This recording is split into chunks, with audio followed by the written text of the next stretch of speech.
Inilah Buletin Dakwah Kafah edisi 352, 13 Muharram 1445 Hijriah atau 19 Juli 2024 Masehi dengan judul Penguasaan lahan oleh swasta dan asing haram dan berbahaya.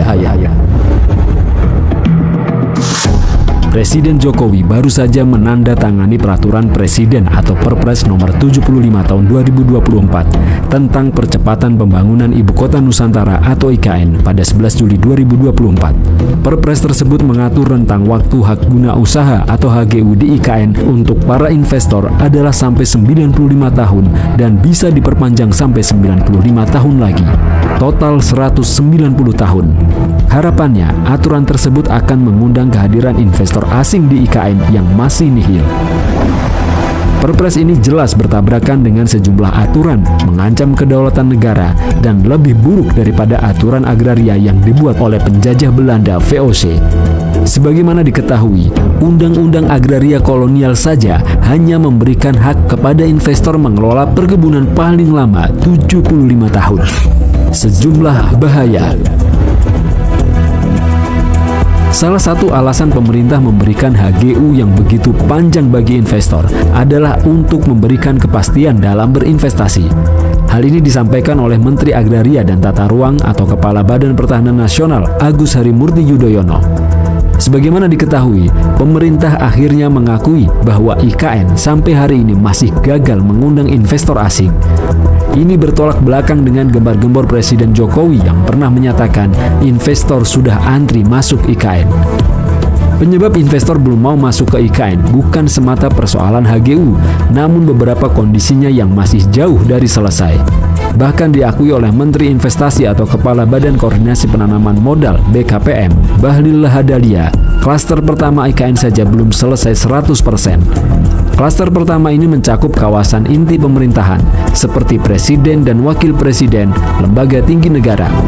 Sebab itu pula, Presiden Jokowi tidak berkantor di IKN pada Juli ini karena kondisinya jauh dari layak, minim air, listrik, dan sebagainya.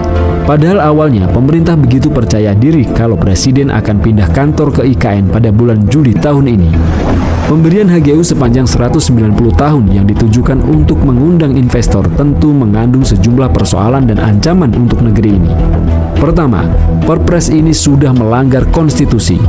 Menurut Konsorsium Pembaruan Agraria dengan Perpres 75/2024, pemerintah telah melanggar dua dasar hukum, yakni Undang-Undang Nomor 5 Tahun 1960 tentang pokok-pokok agraria dan Putusan Mahkamah Konstitusi Nomor 21/22 Tahun 2007 tentang pemberian hak tanah kepada investor. Undang-Undang Agraria mengatur HGU maksimal selama 35 tahun dan bisa diperpanjang maksimal 25 tahun jika memenuhi syarat. Kedua, peraturan ini lebih buruk dari aturan kolonial. Pada era penjajahan di tanah air saja, Undang-Undang Agraria Kolonial hanya memberikan hak kepada investor mengelola perkebunan paling lama 75 tahun. Sebaliknya, kini di era kemerdekaan, pemberian HGU kepada investor asing malah nyaris 2 abad. Pemerintah berdalih, dengan pemberian HGU selama 190 tahun, lahan tetap menjadi milik negara. Namun, pemberian HGU dalam jangka panjang ini membahayakan kedaulatan negeri. Tentu karena sepanjang 190 tahun itu, pihak asinglah yang berkuasa di atas lahan tersebut. Akibatnya, segala kekayaan alam yang berada di lahan tersebut tidak bisa dimanfaatkan rakyat. Sudah sering terjadi. Rakyat, seperti nelayan misalnya, dilarang mendekati kawasan yang dikuasai asing meski hanya sekedar berlayar untuk mencari ikan. Lahan menurut Islam. Islam memiliki hukum tersendiri mengenai lahan. Pertama, tanah termasuk ke dalam harta yang dapat menjadi milik pribadi atau milkiyah fardiyah. Hukum Islam mengizinkan individu memiliki lahan baik untuk hunian, tempat usaha, sawah, ladang, juga perikanan dan peternakan. Setiap warga negara muslim ataupun kafir berhak memiliki lahan baik secara zatnya maupun sekedar hak guna usahanya. Kedua, negara Islam punya otoritas untuk membagikan lahan kepada rakyat, baik menjadi hak milik pribadi maupun hanya berupa HGU. Selanjutnya, negara Islam akan mengawasi pengolahan lahan yang dimiliki warga. Penelantaran lahan selama 3 tahun oleh pemiliknya secara otomatis menjadikan status kepemilikannya batal atas lahan tersebut. Hal ini ditetapkan berdasarkan ijma sahabat pada masa Amirul Mukminin Umar bin Khattab radhiyallahu anhu. Ketiga, Nabi SAW telah melarang lahan pertanian untuk disewakan.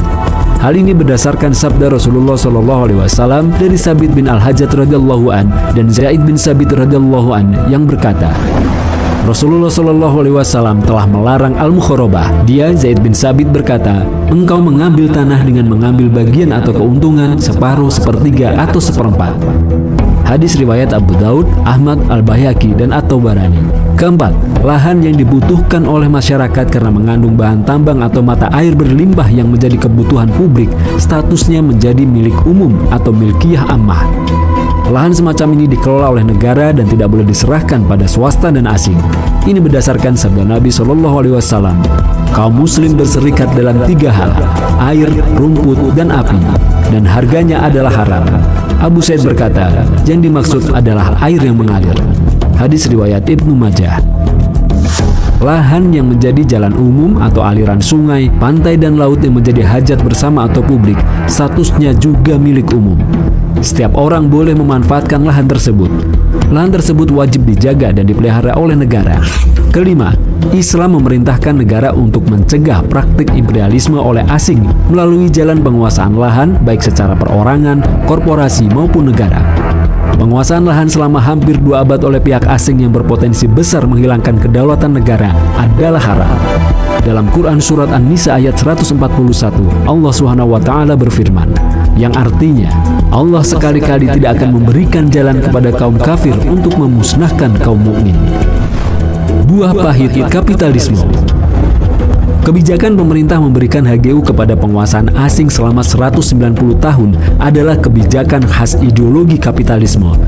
Negara penganut ideologi ini gencar membuat kebijakan privatisasi atau swastanisasi berbagai sektor seperti SDA dan lahan secara luas. Dalam sistem kapitalisme, negara juga lebih berpihak kepada kaum kapitalis, bukan kepada rakyat. Ketika pemerintah mengobrol HGU ratusan tahun kepada investor asing, penduduk setempat di kawasan IKN justru terancam kehilangan lahan dan tempat tinggal mereka. Warga Pamaluan, Kalimantan Timur terancam digusur oleh otorita Ibu Kota Nusantara atau IKN. Warga Sepaku mendapat peringatan agar tidak melakukan kegiatan apapun di atas lahan yang dianggap milik Badan Bank Tanah. Pembangunan IKN juga mengancam lingkungan dan kehidupan masyarakat sekitar. Ada ekosistem mangrove di Teluk Balikpapan seluas 2.600-an hektar yang terancam rusak dan mengancam keberadaan berbagai satwa di sana. Kerusakan alam akibat pembangunan IKN juga mengancam penghidupan hampir 10.000 nelayan dari Kabupaten Kutai Kertanegara, 5 kelurahan, Maridan, Mentawir, Pantai Langgo, Jenebora, Gresik, dan Kabupaten Panajem Pasar Utara, juga para nelayan di Balikpapan. Lebih dari itu, ketika negara menggadaikan lahan di IKN kepada investor asing untuk dikuasai selama 190 tahun, ada jutaan rakyat di tanah air yang tidak memiliki sertifikat lahan. Presiden sendiri mengatakan pada tahun 2015 bahwa dari 126 juta bidang tanah milik masyarakat, ada 80 juta masyarakat yang tidak memiliki sertifikat. Ironisnya, dalam banyak kasus sengketa lahan, pemerintah menggunakan mekanisme hukum domain verklaring. Warisan hukum kolonial ini menyatakan bahwa tanah yang tidak bisa dibuktikan kepemilikannya dengan surat atau sertifikat otomatis akan menjadi tanah negara. Karena itulah jutaan warga terancam kehilangan lahan dan tempat tinggal karena mereka tidak memiliki SHM atau sertifikat hak milik. Belum lagi warga juga terancam oleh mafia tanah yang bisa menggandakan SHM untuk mereka perjualbelikan. Khotimah, wahai kaum muslim, terbukti aturan selain Islam telah gagal melindungi hak masyarakat dan kedaulatan negeri. Para pengusaha terutama asing-asing justru diberi karpet merah untuk mengokohkan kedudukan mereka di negeri ini selama hampir 2 abad. Sebaliknya, kehidupan rakyat bukannya kian sejahtera, mereka justru makin dipersulit oleh kebijakan yang mengancam lahan dan penghidupan mereka. Apakah sistem kapitalisme yang rusak dan merusak ini akan terus dipertahankan? Padahal Allah SWT sudah menunjukkan kepada kita jalan yang lurus dan menyelamatkan. Itulah Islam yang sempurna dengan seluruh hukumnya. Lalu mengapa kita berpaling? Dalam Quran Surat An-Nisa ayat 60, Allah SWT berfirman, yang artinya, tidakkah engkau Muhammad memperhatikan orang-orang yang mengaku telah mengimani apa yang telah diturunkan kepadamu dan apa yang telah diturunkan kepada para rasul sebelum kamu? Mereka malah ingin berhukum